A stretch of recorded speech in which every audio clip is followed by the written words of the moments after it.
dari Sarjana Kebidanan. Di sini saya akan menjelaskan tentang mutasi gen pada sintesis protein dan cacat bawaan lahir.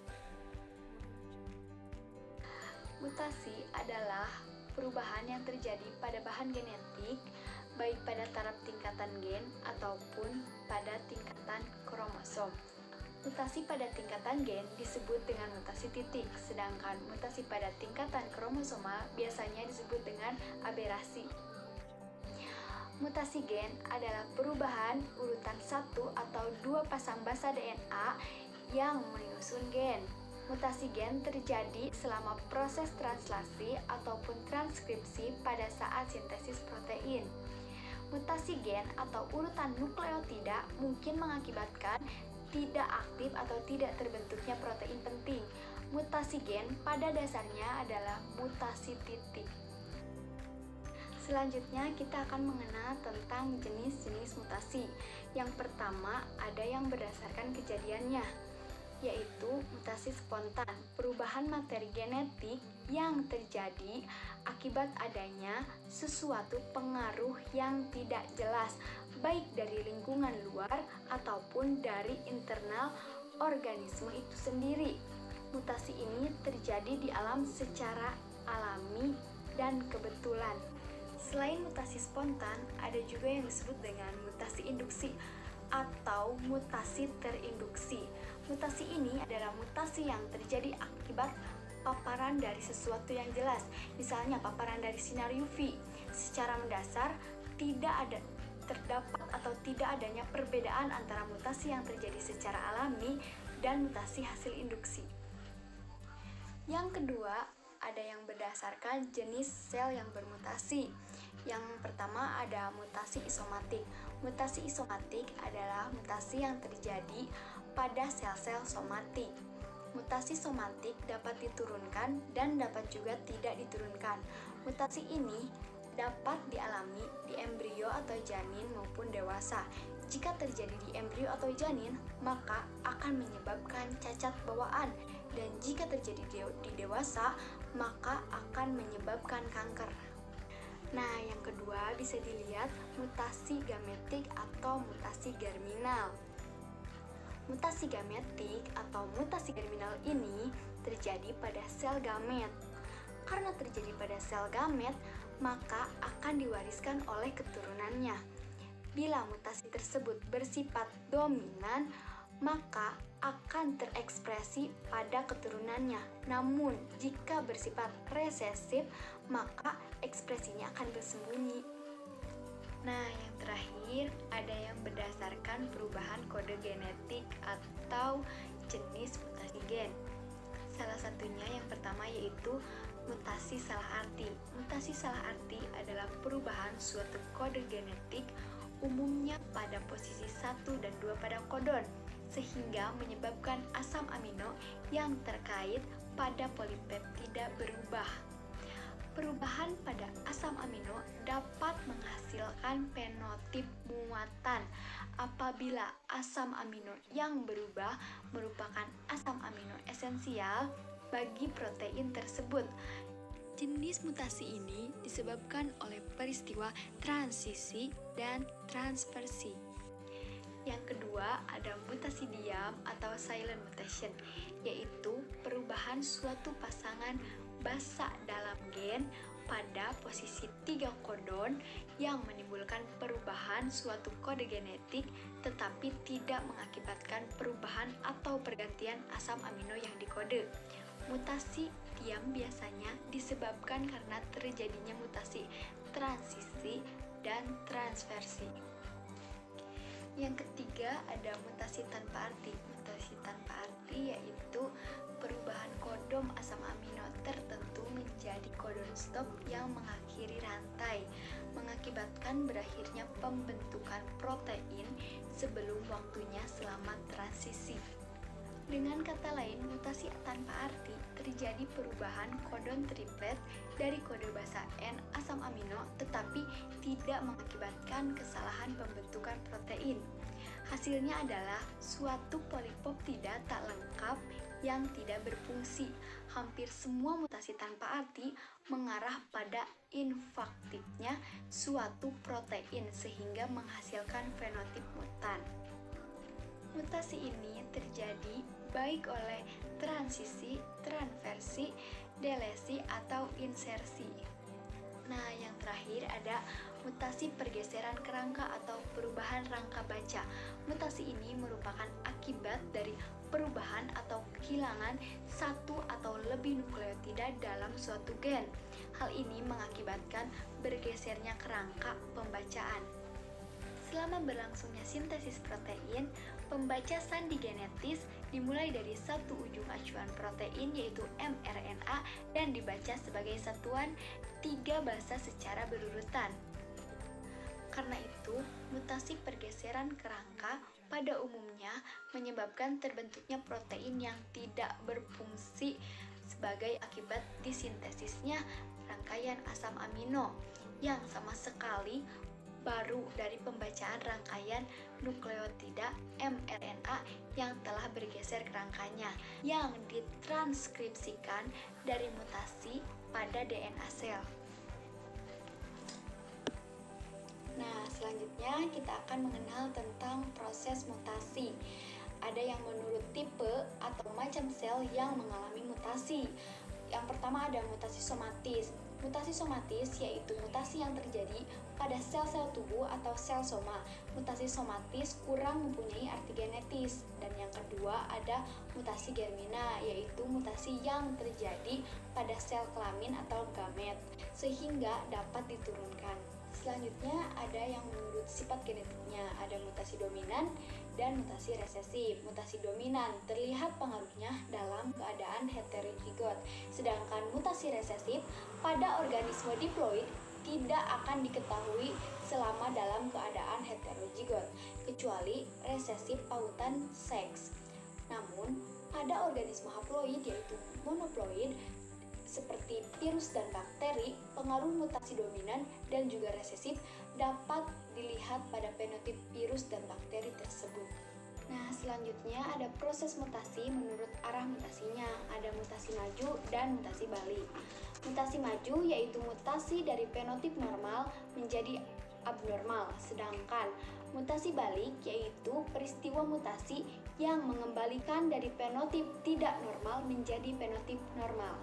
Yang terakhir ada yang menurut kejadiannya. Salah satunya adalah mutasi alam atau mutasi spontan.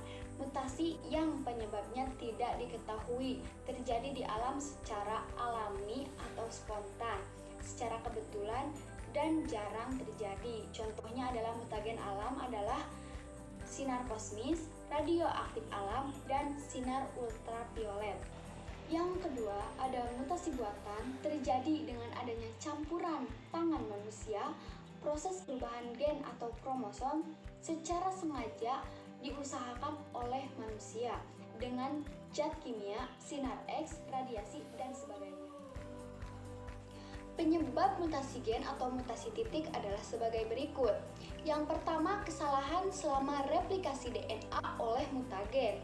Pada tahap S pembelahan sel, setiap sel menggandakan DNA-nya melalui proses replikasi DNA. Pertama-tama, enzim helikase akan membuka rantai ganda DNA. Selanjutnya, enzim DNA polimerase akan mengkatalis pemanjangan rantai DNA sehingga dihasilkan rantai ganda DNA. Pada tahap ini, mutagen dapat bereaksi sehingga menyebabkan kesalahan pemasangan urutan basa nitrogen pada DNA. Yang kedua, ada mutasi buatan terjadi dengan adanya campuran tangan manusia, proses perubahan gen atau kromosom secara sengaja diusahakan oleh manusia dengan zat kimia, sinar X, radiasi, dan sebagainya. Yang ketiga, ada substitusi pasangan basa.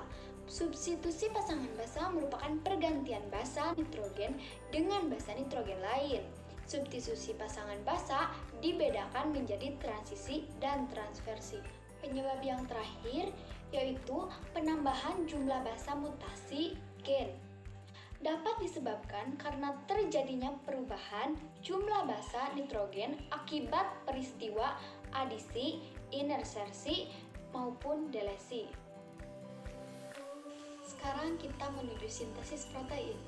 Sintesis protein adalah proses pembentukan asam amino berdasarkan kode genetik yang terdapat pada DNA, yaitu berupa urutan basa nitrogen. Makna sintesis protein sendiri adalah proses di mana sel-sel individual disusun membentuk protein. Selanjutnya adalah proses sintesis protein. Yang pertama adalah transkripsi. Transkripsi merupakan proses pembentukan RNA dari salah satu pita cetakan DNA yaitu DNA sense. Pada tahap ini akan menghasilkan 3 jenis RNA yaitu mRNA, tRNA, dan rRNA. Transkripsi dibagi menjadi 3 tahap. Yang pertama adalah tahap inisiasi.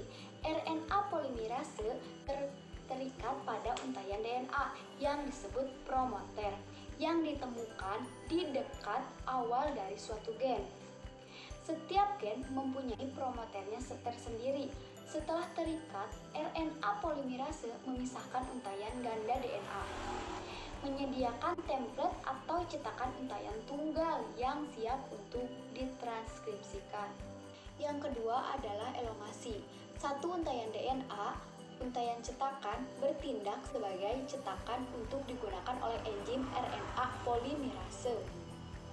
Sambil membaca cetakan ini, RNA polimerase membentuk molekul RNA keluar dari nukleotida, membuat sebuah rantai yang tumbuh dari 5 ke 3. RNA transkripsi membawa informasi yang sama dari untayan DNA non-template atau coding. Dan yang ketiga adalah terminasi. Urutan ini memberikan sinyal bahwa transkripsi RNA telah selesai. Setelah ditranskripsi, RNA polimerase melepas hasil transkripsi RNA. Yang kedua adalah proses translasi. Translasi adalah proses urutan nukleotida dalam mRNA yang diterjemahkan ke dalam urutan asam amino dari rantai polipeptida. Selama proses ini, sel membaca informasi pada messenger RNA atau mRNA dan menggunakan untuk membuat sebuah protein.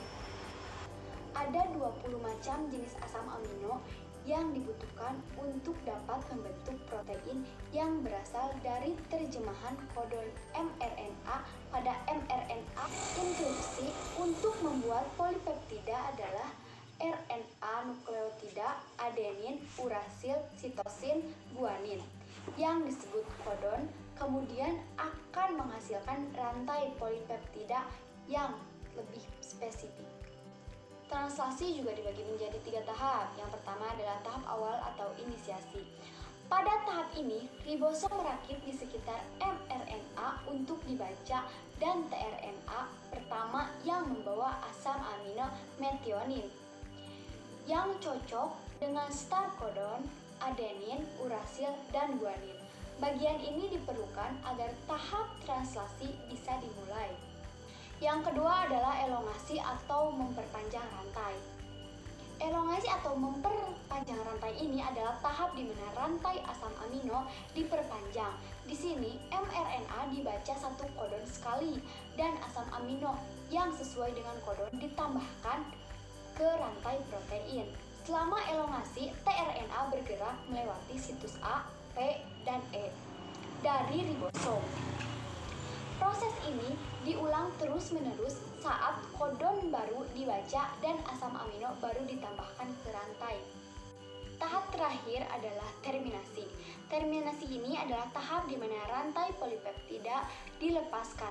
Proses ini dimulai ketika kodon stop yaitu urasil adenin guanin, urasil adenin adenin atau urasil guanin adenin memasuki ribosom, membuat rantai polipeptida terpisah dari tRNA dan terlepas keluar dari ribosom. Selanjutnya kita akan menjelaskan tentang cacat bawaan lahir dan cara mengantisipasinya. Cacat bawaan lahir terbagi menjadi 2. Yang pertama, cacat lahir struktural struktural, yaitu kelainan struktural adalah masalah yang berhubungan dengan bagian tubuh. Kita ambil contoh seperti bibir sumbing dan cacat jantung. Yang kedua adalah cacat fungsional. Kelainan fungsional adalah yang berhubungan dengan masalah pada fungsi sistem anggota tubuh untuk melakukan kerjanya.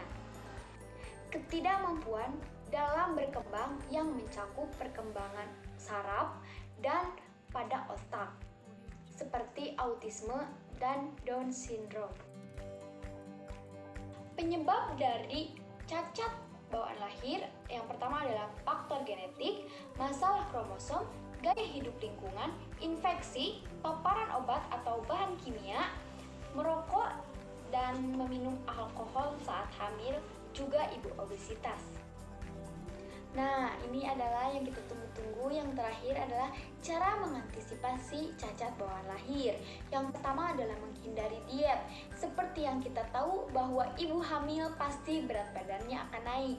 Untuk itu, kita tidak boleh melakukan diet atau diet. Nah, yang kedua, tidak boleh sembarangan minum obat tanpa resep dari dokter dan pengawasan dokter. Beberapa obat dapat terminum oleh janin, terserap ke saluran plasenta. Dan yang ketiga, hindari merokok dan minum alkohol karena dapat menyebabkan keguguran. Juga, ibu perokok dapat menyebabkan anaknya memiliki mata juling. Yang keempat, hindari tubuh terlalu panas. Jika bunda di rumah merasa demam, langsung ditangani dengan cepat, diperiksa di dokter atau bidan dan puskesmas terdekat. Langsung harus imunisasi saat hamil, harus rajin konsul. Dan yang terakhir, penuhi kebutuhan asam folat, harus rutin selama masa kehamilan. Hai guys, makasih yang udah nonton. Jangan lupa like dan komen ya. Kalau ada pertanyaan, silakan ketik di komentar. Makasih. Wassalamualaikum warahmatullahi wabarakatuh.